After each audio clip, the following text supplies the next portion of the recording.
Welcome to my channel Chemistry with DNA. I am Naman Ahmed and today we are going to discuss the importance of empirical and molecular formula. So what is empirical formula and molecular formula? Empirical formula is nothing, just the simplest whole number ratio of atoms. The simplest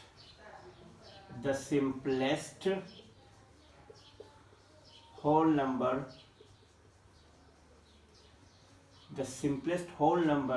ratio of atoms present in a compound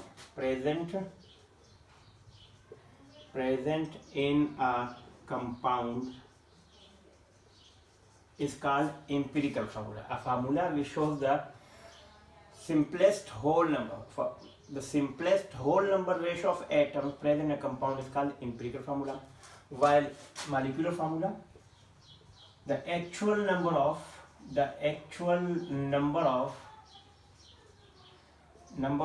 atoms present in a compound is called molecular formula. The simplest whole number ratio of atoms present in a compound is called empirical formula, and the actual number of atoms present in a compound is called a molecular formula.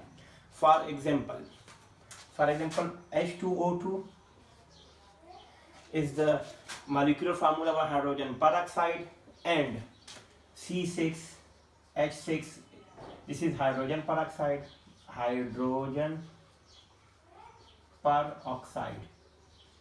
Molecular formula of hydrogen peroxide is H2O2, and benzene, the molecular formula of benzene is C6H6. Now, because in this formula you can see two atoms of hydrogen are present, two atoms of oxygen are present, and collectively we can say it is the actual number of atoms present in compound. So this is also in benzene 6 carbon atoms and 6 hydrogen atoms are combined. So we can say that these two are the molecular formula. Now what is the common in these two things? अगर हम इनमें से common निकाल दे तो हम कह सकते हैं इन दोनों में से, अगर H2O2 में से हम 2 को कॉमन निकाल दें तो रिमेनिंग इसका क्या बच जाएगा? CH. This CH is called empirical formula, क्योंकि ये सिंपलेस्ट होल नंबर रेशो है. इसी तरह इसमें से अगर हम C6H6 में से अगर हम 6 कॉमन निकाल दें, sorry this is not CH, this is HO, क्योंकि इन दोनों में से अगर हम H और O को निकाल दें, 2 को निकाल दें तो पीछे क्या बच जाएगा? H और O. और यहाँ से अगर C6 और H6 में से 6 कॉमन निकाल दें तो इसमें से क्या बच जाएगा? CH. तो ये CH and HO is the empirical formula of H2O2 and C6H6 are benzene. यानी हाइड्रोजन पेरोक्साइड का जो empirical formula होगा that is HO, and benzene का जो empirical formula होगा that will be CH. So molecular formula shows the actual number of atoms present in a compound, and molecular formula shows the simplest whole number ratio of atoms present in a compound. So these are the two important definitions. Now there are some important points. Let me discuss these important points.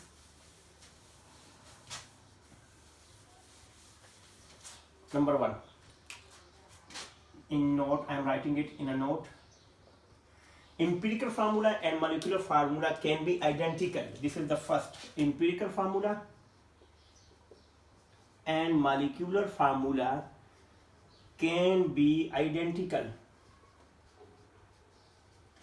यानी empirical और molecular formula same हो सकते हैं, एक जैसे हो सकते हैं. कैसे? जैसे CCl4 कार्बन टेट्राक्लोराइड, इसी तरह water like sulphur dioxide.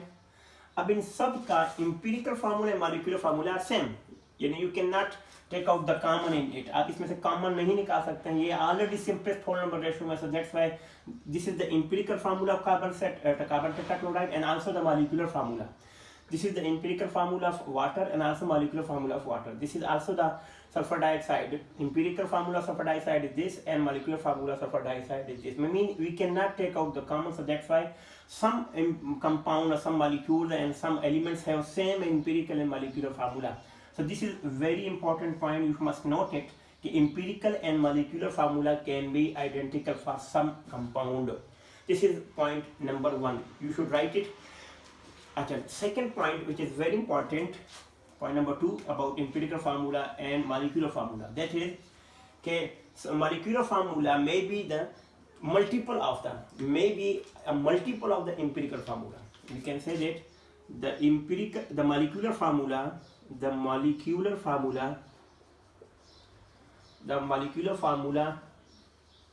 may be a multiple of empirical formula.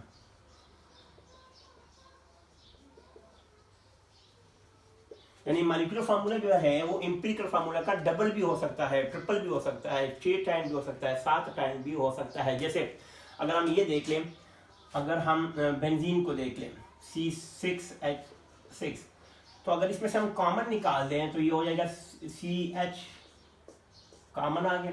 ये एम्पिरिकल फार्मूला है, this is empirical formula, this is molecular formula. तो आप ये देख सकते हैं कि CH, यहाँ पे CH, इसका मतलब क्या है कि CH एम्पिरिकल फार्मूला है, इसका 6 टाइम्स जो है वो इसका मॉलिक्यूलर फार्मूला होगा। यानी मॉलिक्यूलर फार्मूला में भी मल्टीपल ऑफ एम्पिरिकल, अगर इस एम्पिरिकल फार्मूला को हम 6 से मल्टीप्लाई कर लें तो ये 6 टाइम्स बन जाएगा इसका। यानी बेंजीन जो है ना, this is 6 times of the empirical formula. आप ये भी कह सकते हैं कि मॉलिक्यूलर फार्मूला में भी multiple of the empirical formula. तो कितने मल्टीपल? 6 टाइम, 3 टाइम, इस तरह हर एक डिजिट्स मुख्तलिफ बढ़ सकता है। This is 1। और जिस तरह अगर हम H2O की एग्जांपल, H2O2 एग्जांपल दे दें, आप देखिए इसमें से जब हम कॉमन निकालेंगे तो आ जाएगा HO2, कॉमन आ गया इसमें। तो ये एम्पिरिकल फार्मूला है, HO is the empirical formula and H2O2 is the molecular formula. अब you can say that the molecular formula में be multiple of molecular formula है ना, ये एम्पिरिकल फार्मूला का मल्टीपल है, 2 times. This is 2 times, CH is the 6 times multiple of benzene and HO is the 2 times multiple of hydrogen peroxide. This is the empirical formula, this is molecular formula. आप इसमें से जब निकालेंगे तो ये हो सकता है जी। ये दो पॉइंट इसके बहुत इंपॉर्टेंट। अब इसके छोटे से एक फार्मूले पे आते हैं, जो फार्मूला छोटा सा एक फार्मूला है जो कि बहुत ही ज़रूरी है। आपके बुक में भी लिखा होगा, डिटेल में जब आप जाएंगे इस पर लिखा हुआ है कि मॉलिक्यूलर फार्मूला को मालूम करने का फार्मूला क्या है इसका। What is the formula? Molecular formula is equal to n into empirical formula.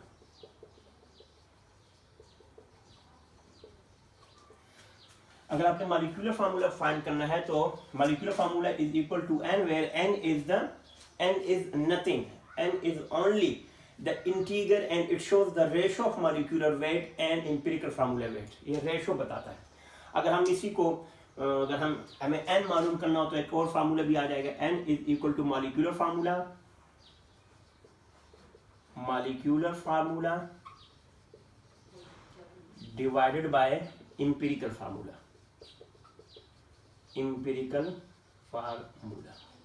तो n की वैल्यू आप यहां से भी मालूम कर सकते हैं।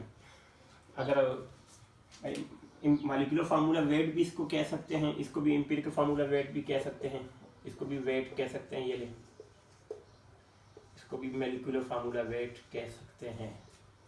Empirical formula wait n into empirical formula wait, this is the simplest ratio. Okay, one thing very important, this is point number 3, the last point, and which is very important, that a compound may have empirical formula as molecular formula as well. Do not have, some compounds have only some compounds have empirical formula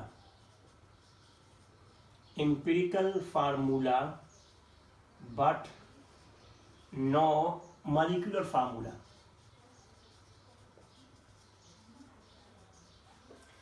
कुछ compounds के empirical formulas होते हैं but no molecular formula, जैसे NaCl and K2SO4, like 2 example, NaCl और K2SO4, इन सब का only empirical formula is present, no molecular formula. Because अगर कोई पूछे क्यों, तो आप ये कह सकते हैं कि the reason is that no independent molecule of NaCl is present. इसमें आप ये कह सकते हैं कि no independent molecule of NaCl exist नहीं करता है। तो ये some these are the exceptional cases NaCl। तो इसका हम एम्पिरिकल फार्मूला मालूम कर सकते हैं, लेकिन इसका मॉलिक्यूलर फार्मूला नहीं। हम इसको हमेशा जब भी लिखेंगे NaCl को फार्मूला यूनिट मैच में ही लिख सकते हैं। So this is a small difference between what is empirical formula and molecular formula. We define what is empirical formula. Empirical formula is the simplest whole number ratio. This is empirical formula and this is molecular formula. Empirical formula is the simplest whole number ratio of atoms present in a compound. Molecular formula is the actual number of atoms present in a compound. So these are some difference between them. We can find out empirical formula from the molecular formula, but some compounds have only empirical formula and do not have molecular formula. That is the exceptional cases of this compound. So I hope you enjoyed the video. Take a very good care of yourself. Assalamu alaikum.